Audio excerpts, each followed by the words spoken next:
I've been saving up a lot lately. My name's Cassie, and I can't help but smirk at my phone with a sneaky laugh.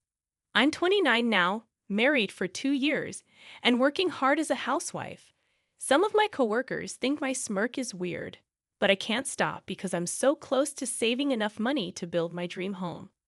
The balance in my bank account is almost there. My husband, Max, and I don't have kids yet, but we've always planned to have some once we have our own home.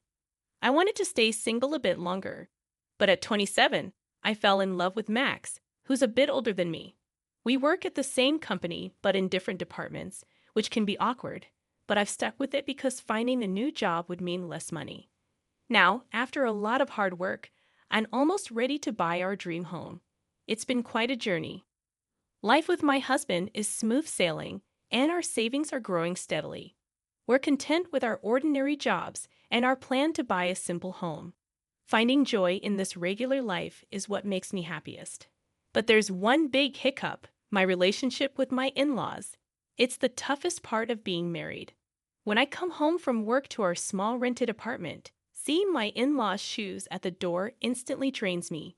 They seem to be here again today. I let out a heavy sigh. I'm home. Oh, you're back.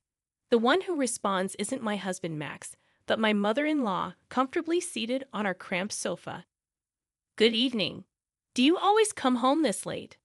Our in-laws live just 3 train stops away, which is too close for comfort. That's why my mother-in-law often drops by without considering the inconvenience. You're home late again. What about Max's dinner? This happens too often. No sympathy for my long work hours, just complaints from my mother-in-law. I'm sorry, work was hectic. I'll cook something now. Max has been home for a while. Cassie, aren't you a bit inefficient? Even though Max and I work at the same company, our jobs are very different. Max rarely has overtime in his department, but he earns less. My department, however, is crucial to the company, often requiring me to work late. That's why I earn the highest salary in the company. I never bring this up myself, and I wish Max would, but maybe his pride gets in the way. He never speaks up. Right now, he's just quietly drinking his tea. Even though we both work, I feel like Max could pitch in a bit with the housework, but he steadfastly avoids it. Whether it's shopping, laundry, cleaning, preparing the bath, or cooking, when he gets home from work, he's either glued to the TV or absorbed in his phone. Oblivious to all this, my mother-in-law, as usual, came over to criticize me today. It's okay. I already had dinner with Max. Oh, you've eaten? We had some amazing sushi. I decided to treat Max to something nice for a change. I see. I was taken aback when I heard the name of the sushi restaurant. Isn't that an upscale place? Though surprised, since my mother-in-law footed the bill, I decided to let it slide and started heading to the kitchen to make my own dinner. But my mother-in-law stopped me. Cassie, I hate to ask, but could you do me a favor? I'm a bit short on cash this month. Could you lend me some? Just as I suspected, my mother-in-law often asks for money like this. I wanted to say, hold on a second. That doesn't seem right. You went to a fancy sushi restaurant, didn't you? And last month, you said you were struggling and begged for money. I reluctantly gave you $300, even though we're also tight on cash. And the month before that, and the one before that. Aren't you being a bit careless? But I held back and managed a strained smile. I'm sorry, we're all having a tough time this month. Can't you do anything for your struggling parents? You're the cold one, not me. Who's really cold here? Your son, who neglects his duties at home, leaves his wife alone, and goes out to eat sushi. Seems pretty cold to me. Finally, my husband Max chimed in. Cassie's mom is in a tough spot. Can't you lend her a hand? Oh, so we're really struggling this month, huh? Well, Mom, I'll help you out. Max sighed and pulled $500 from his wallet, handing it to his mother. Max is such a kind and wonderful son, unlike Cassie. I was stunned as my mother-in-law shot me a glare and headed for the door. I thought she was leaving, but then she turned back and glared at me again. Max, if you ever want to divorce your money-hungry wife, you're always welcome to come back home. I'll keep that in mind. With a slam, my mother-in-law left. What was that all about? I turned to Max, who was already lounging on the sofa with his phone. I confronted him. Why did you give her $500? If we have that much extra cash, why not put it towards our household expenses? I had my reasons for asking. While Max pays the rent for this apartment, that's the extent of his contributions. I cover all the bills like utilities, phone, groceries, and other expenses because Max refuses to chip in. What do you mean? I pay the rent, don't I? You expect more than just that. You're so greedy. That's Max's usual way of avoiding financial responsibility. I'm taking care of everything else, including the phone bill you're holding. It's understandable you earn more, but I only make a bit more than your salary. We're barely making ends meet with our expenses and savings. Oh, you have enough to save? Then you should be fine. Suddenly, he reached out his hand when I mentioned savings. What's this for? I gave my mom $500, and now I'm broke. Can you lend me some cash? What? Seriously, this is unbelievable. Despite keeping almost all of his salary except for rent, Max always claims he's short on money every month. He used to justify it by saying, "A man needs to socialize and entertain," and I reluctantly went along. But not today. Why should I foot the bill for you and your mom's sushi? Why am I responsible for that? It's a way to honor parents. What about me? Neither Max nor my mother-in-law ever show appreciation. It feels like I'm just a paycheck to them. And what was that about considering divorce? Exactly what it sounds like. If you keep being so tight-fisted, I might have to consider it. With that, Max locked himself in the bedroom. He even went as far as locking the bedroom door. In our tiny apartment, there aren't many places to go. With the bedroom inaccessible, my only option was to sleep on the sofa. These days, amid all the stress, the only solace I find is in checking my bank account balance. After enduring yet another round of sarcasm and financial demands from my mother-in-law, I opened my phone before starting my overtime shift at work. Logging into my savings account, which I've had since I was single, I thought everything was on track for our dream home. That is, until I saw something that made me freeze. What's going on? I exclaimed, abruptly apologizing to my boss before rushing home. Max, are you here? Oh, what's going on? You're home early today. Max looked surprised. Before him lay an assortment of what looked like expensive sushi, and he wasn't alone. Welcome home, Cassie. We're just visiting.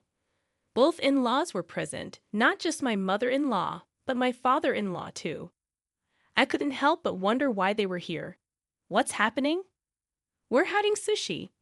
Want some, Cassie? Sushi? Where did this come from? Oh, we had some extra cash, they replied. Pressing for more details, both Max and my in-laws seemed taken aback. I grabbed Max's collar, as if to keep him from escaping, and he reluctantly handed me something. It was the bank book for the account I had just checked online. Flipping it open, I was left speechless when I saw the transaction history. What's going on? How did you withdraw this? I demanded, my anger rising. Well, I just guessed the PIN, and it worked. Lucky me, right? Max replied casually, showing no remorse for taking out a large sum of money without my consent. I was furious and on the verge of exploding at Max for his nonchalant attitude. How dare you take my money without asking? The funds I had diligently saved since my single days had been withdrawn without my knowledge. Come on, we're married, aren't we? What's mine is yours. Don't be so uptight. This is the savings I've worked hard for since before we got married. Give it back. Relax, Cassie. What's yours is mine, naturally, Max said dismissively. Living off Max's support while secretly saving such a large amount of money. You're so greedy, Max accused, his tone accusatory. Yeah, exactly. You should appreciate me more. Who do you think you're depending on? It's unbelievable. I feel like I'm alone in this. Don't joke around. Taking my money like this is no different from theft. Give it back. Who's joking? Max snapped, clearly startled by the accusation. Annoyed, he continued, Don't forget, I'm the one paying the rent here. And I have plenty of social obligations to fulfill. Plus, I help my parents. Right. Max is such a wonderful son. You leave the rent to me and secretly save all this money. It's easy for you.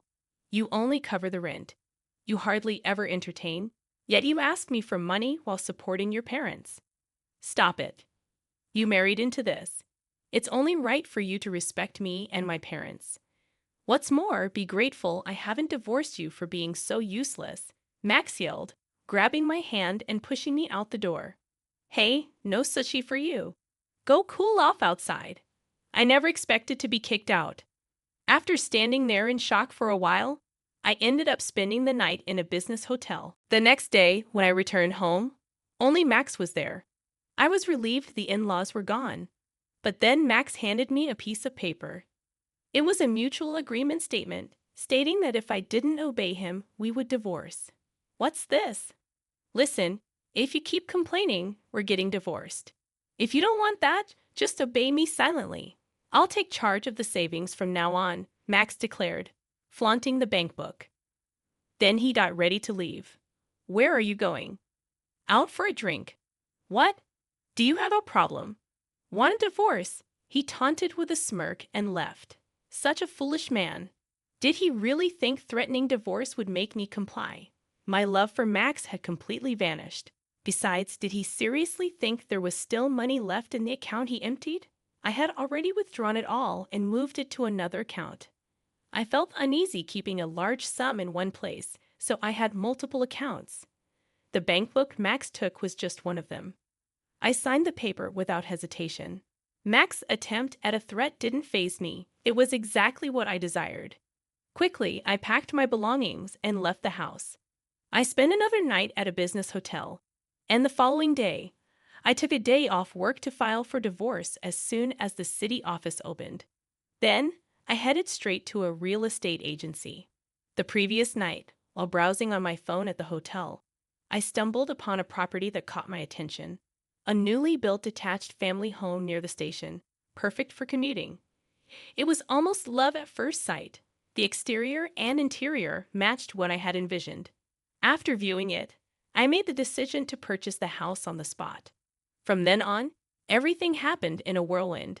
Staying in a business hotel until the move became too costly, so I explained my situation and stayed with a friend while getting ready for the new house.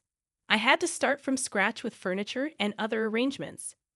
Amid the whirlwind of activity, I completely forgot about my ex-husband and former in-laws. Hey, Cassie! Max's voice startled me one day when he showed up at my workplace. Oh, right, we work at the same company. As Max loudly called my name, drawing everyone's attention, he approached me without hesitation. Why haven't you been returning my calls? Oh, I didn't think they were important, I replied, remembering Max's persistent calls. I was preoccupied and didn't want the hassle, so I ignored them. You withdrew money from the account on your own, didn't you? Stop playing around. And why haven't you come back home? Do you really want to get divorced? It's fine, I replied nonchalantly. We're already divorced, and that money in the account is mine, so I can do as I please with it, I stated firmly. Max still seemed to view the word divorce as a threat. My casual response left him looking bewildered. What a silly expression. It's almost comical. What divorce? You mean you graciously offered it to me, and I graciously accepted, I remarked. What? I don't accept this, Max protested. Whether you accept it or not, the divorce is final. Oh, and I've already informed the company and completed all the necessary procedures. You might have some paperwork to handle, so make sure to report it to your boss, okay? With that, I redirected my attention to my computer. I'm busy. Where are you living now? You left your belongings at the house, Max inquired. I took what I needed. I'm comfortably settled in with new things I bought. Don't worry about me. And as for your whereabouts, that's none of your concern. This is a matter of privacy, so please refrain from prying any further, I replied firmly. With that, Max fell silent. Eventually, feeling the weight of the stares from my colleagues and boss, Max left the department without saying another word. Cassie's been through a lot. My colleagues sympathized. The comfort of my new home was unparalleled. The scent of a freshly built house was unforgettable. It was spacious and cozy. However, having just moved in, there were still many things I needed. Today, I was anticipating the delivery of some appliances I had ordered online. Then the intercom rang. Ah, it must be here, I thought as I went to open the door. I immediately regretted it. I cursed myself for not checking the intercom. Standing before me was Mother. Technically, my former mother-in-law, but the words slipped out in my surprise. There she stood, accompanied by my former father-in-law. And further back, Max was lingering. "Long time no see, Cassie. I'm coming in," Mother announced. "Wait, hold on," I protested, taken aback. My former mother-in-law barged into the house and began inspecting it as if assessing its value. "Oh, this property is quite nice. And this furniture is lovely. Move it to my room, will you? Oh, there's a basement too." "Excellent. Then this will be our room," she declared. Excuse me, but what's with these curtains? Dreadful taste. I'll choose new ones for you, so hand over the money," she continued. "The garden is quite spacious. Perhaps I'll start a vegetable garden." What were these people going on about? Confused, I turned to Max. "Max, what is?" "Be grateful, Cassie," Max interjected. I was about to confront them when my former mother-in-law cut in with irritation. I looked at her smug expression. "It's not much of a house, but as a gift for the parents, it's decent. If it's a two-family home, we'll move in. Of course, as the wife, you'll do the housework. We'll be generous and only ask for $1,000 a month for our allowance." What? What on earth is she saying? Are they from another planet? I couldn't comprehend and just tilted my head. "As the wife, I'm single now, you know," I added, surprising both my former mother-in-law and myself. "Max, you didn't tell them?" I questioned. "I don't accept it," Max shouted. But it didn't matter whether he accepted it or not. The divorce was final. We were complete strangers now. Upon hearing my declaration, my former mother-in-law's face paled.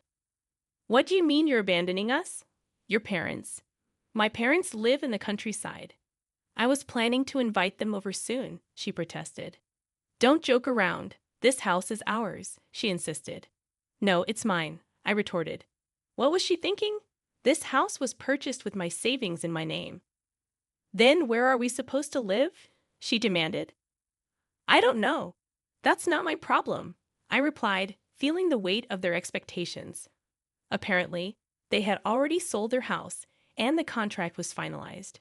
They planned to live a comfortable life in this house with the money from the sale and whatever they could extort from me.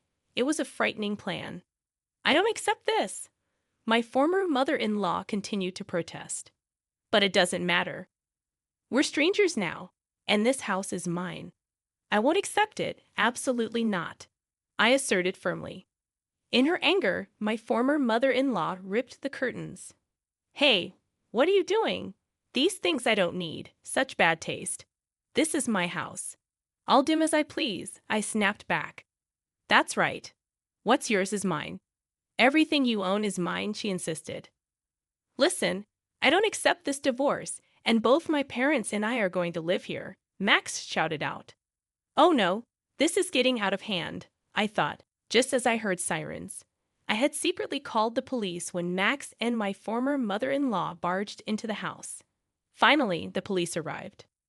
"What are you doing?" "We haven't done anything wrong," they protested. "That's right. If anyone should be taken, it's this woman," my former mother-in-law added.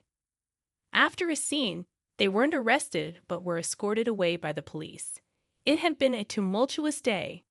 After being released, Max continued to come by, insisting on reconciliation and getting picked up by the police each time.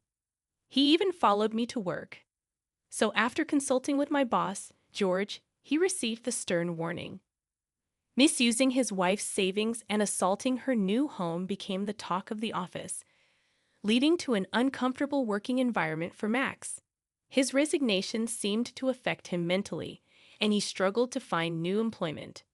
My former in-laws, having sold their house, moved into the cheap apartment where Max and I had lived. It was an old, poorly maintained place, so it wouldn't have fetched much money. With the money from the sale, it seems like the three of them will be able to live modestly. Finally, free from all the drama, I'm relishing the comfort of my own home. Although I offered to have my parents from the countryside move in with me, they're not quite ready to make the move yet. So, for the time being, I'm enjoying the solitude of living alone. Perhaps I'll consider remarrying if the right person comes along. But for now, I'm content. One of the first things on my agenda is to get a dog, something I couldn't do while living in the apartment. I also have plans to try my hand at gardening and to host home parties with friends. As I gaze out the window at the blue sky, I think about all the things I couldn't do before and how I want to embrace and enjoy life from now on.